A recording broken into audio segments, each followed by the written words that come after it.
Hey guys, welcome back to another episode of Davilex Overflow. Thanks to the user Grand Theft Aero, I've been tipped off about the differences between each US racer game. So in today's video, why don't we take a look at these? Let's start with the obvious one. The PS1 version of US Racer only has 8 tracks instead of 11. This means that Houston, New Orleans and Yellowstone are missing. Keeping to the PS1 version of US Racer, did you know that the game exclusively has traffic reports that are unheard in every other version of the game? When the presenter stops talking and the music plays, the music will go quiet and a traffic report will play. Get, I say, so get them dogs! Wow, a rap radio! DJ Bean on Chicago's Rap 97.3 FM, yeah baby! I got a traffic report for y'all. Anti-war activists were blocking the roads this morning, causing slow traffic on the Edens and Kennedys expressways. Anyways, is my ways, if you know what I'm saying. It's hard to tell how the game logic works, but since I have found that in each race, let's take LA for example, the announcement will always play when the Celebrate the Love song comes on. I don't think that when the report comes on is random, though I could be wrong. However, the report itself is randomized, as there are a few that the game can pick from, although many times it does pick the same one, which gets repetitive. Seeing as the PS1 version of the game is much slower gameplay wise, you are always guaranteed for the radio to loop, so it's a neat way to try to get some variation into the game. As mentioned in part 2 of my video, I have found the config files in the PC version of London Racer 2 that point to the timecodes of when the presenters talk and when the music plays. And in fact, on further research, it seems that the code is generic and hasn't been changed on any London Racer 2 tracks, or even US Racer tracks on PC. So it seems like this feature was planned on PC and PS2 and was scrapped for an unknown reason.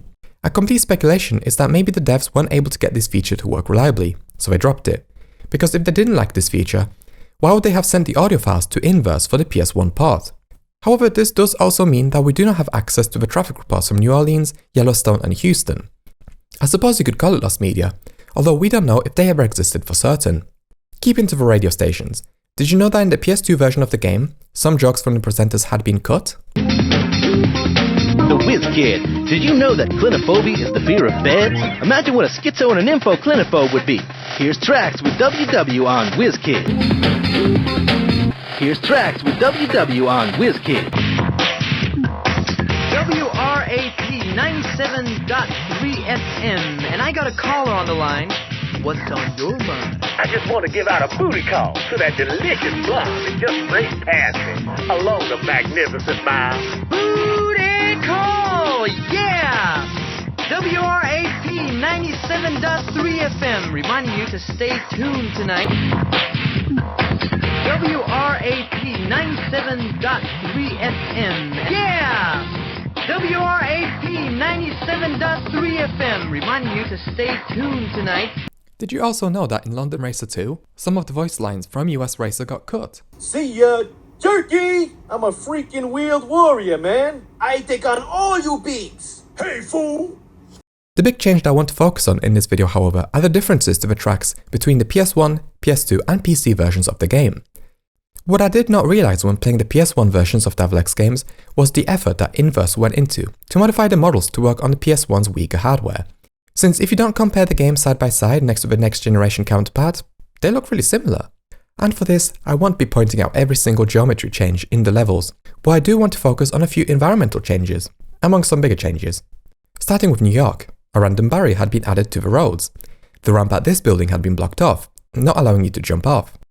Likewise, the ramp on the bridge is missing, and you are unable to drive under the bridge on the PS1 as it had been blocked off by a crash barrier.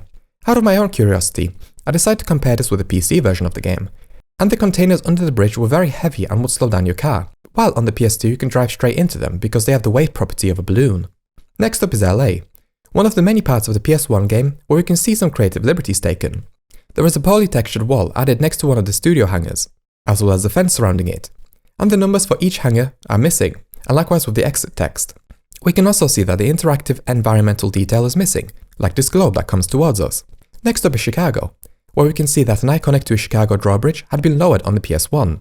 Two interesting tidbits from the Chicago map. Here it is compared to the PC version, where we can see that the billboard is the same. However, it had been changed on the PS2 for an unknown reason. Likewise, the entry to go up a level on the bridge is blocked off on all versions, but the way it had been blocked off is different in each release. On the PS2, the straight barrier had been curved, although it looks almost like you could drive through it.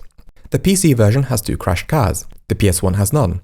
And the PS2 also has two, but the placement of one of the cars had been moved to behind the barrier. The Chicago map also has two invulnerability pickups on the PS1 version. This is odd.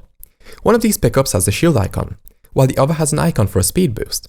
These are most commonly associated with the non-game Byro engine games, such as Holiday Racer and Europe Racer. It makes sense that the icons are still in the game since Europe Racer had been ported by Inverse to the PS1, but why are they in the US Racer game? Was Inverse planning to add these pickups into the game, and they happened to forget to delete them from the Chicago map? Or maybe the Chicago map was used as a testing ground, who knows? Next is Las Vegas, where on the PS1, we start a bit further down the track than on the PS2. On the PS1, we have billboards from what I presume is a used car dealership selling cars, Jeeps, and exotic convertibles. This was changed on the PS2, and I wonder if it has anything to do with Jeep being a trademark name. This whole strip has been heavily reduced in graphical fidelity on the PS1, looking completely different. Likewise, this area of Las Vegas that I cannot remember the name of, has had the location of the booths changed, from the random placement on the PS2 to straight down the middle, removing some difficulty from having to dodge them. Here on the PS1 the gate is missing, but more importantly, so are the crash barriers, which allows you to go off-road. This gas station on the PS2 has a nitro and money pickup, while it sits dormant on the PS1. Miami has had much of the same changes as New York and Chicago, including extra barriers on the road and a much smaller incline on this jump. However, it also features an alternative route that you can take, as in all other versions it has been blocked off. Although the barrier placement once again differs between the PC and PS2. Here we can see some signs pointing into the bridge, missing on the PS2.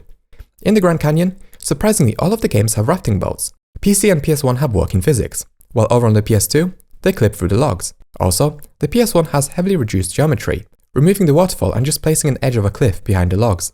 This turn had been modified on the PS2, having all of the wall decorations behind the boulders, while over on the PS1 and PC, they aren't. This rock model has also been changed on the PS2, making it look smoother and less jagged. There are also some cactuses missing on the PS2 that are present on the PS1 version here. Washington on the PS1 has these booths that are not in every other version of the game. The flip-up barrier is missing here on the PS1, but the one around the corner is present. Likewise, a jump that is missing here had been moved to a different part of the map. These are personally all of the changes that I've been able to find, but I will upload the raw footage to my Missing Pixel music channel if you want to have a look. On a final note, I want to make an amendment to what I said in my video about US Racer. In fact, even though the PS1 versions of Davilex games are outsourced to Inverse Entertainment, I wouldn't be surprised if the PC and PS1 versions were worked on by Davilex in tandem. That was a bit of an idiotic statement to make. What makes far more sense is I think that Davilex sent Inverse the PC game and assets as a reference to how they need to port it, all the while they were developing the PS2 version. And once the PS2 version was released, they used that codebase for all of their future games. So that's me done for this video. As always, let me know if I missed anything. Thanks for watching.